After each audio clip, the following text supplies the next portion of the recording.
Let's queer up politics. New Latvian president is only the 7th openly LGBTQ plus head of state. Latvia swore in the first openly gay president of a Baltic nation Saturday. Edgars, who since 2011 was the country's foreign minister, was elected by parliament in May after President Eglis Levits did not seek re-election. Rinkovic is known for being a strong supporter of Ukraine's cause, and in his inaugural speech, he reaffirmed that commitment. Rinkovic announced he is gay on Twitter in November 2014, though the country, a former Soviet Union republic, is not especially LGBTQ plus inclusive. The country allows for same-sex civil unions, for example, but not same-sex marriages.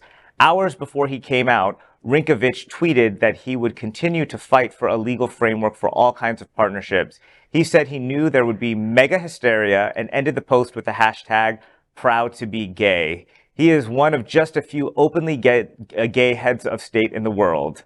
And that's freaking awesome that in the Slavic countries, which there's a lot of homophobia and still, not representation in seats of power, that he was elected. I mean, I guess because the other guy didn't seek re-election, and maybe there's a little, I don't know what the challenging situation was like there. I didn't get all into that.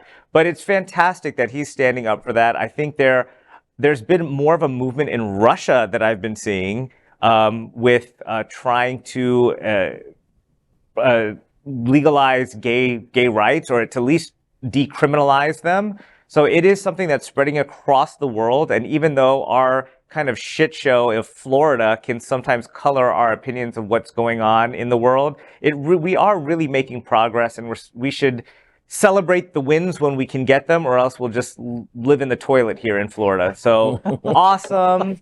And why we gotta be a toilet? Well, it's kind of shaped like a toilet. If you get it at like the right 45-degree angle. I can only hope, though, that this is like maybe paving the way for Pete Buttigieg 2028 or something like that. I would love a gay president here. I don't know about all that. I mean, listen, they're headed in the great direction. Like, I remember when we were at the domestic partnership, like, level at work, and now we have, gay marriage, and I feel like they're headed in the same place, the same direction. I always say it when I'm on the show, I am worried, because every time, like, outside of our little bubble, outside of, it's happening out in work, like, you always hear of the bad stuff.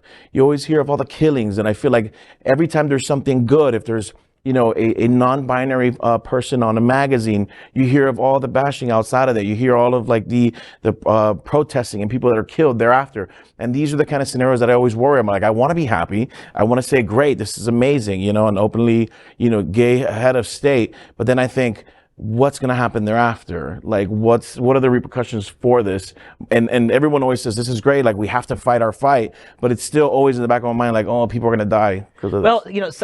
But somebody has to step up and take the slings and arrows. God bless him. President Barack Obama faced his fair share of hate, 15 years ago when he ran against John McCain. Mm-hmm. He sat up there, he took it, and he took it through 2 election cycles, won both of them.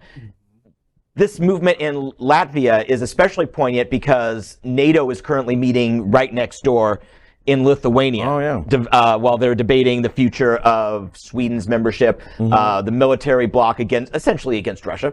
Let's just say what it is. It's against Russia, and the fate of Ukraine. So the fact that we've got an openly gay member of, or an openly gay leader of a member of NATO, and I think they're in the EU, but I'm not sure. If not, they're a consulting member.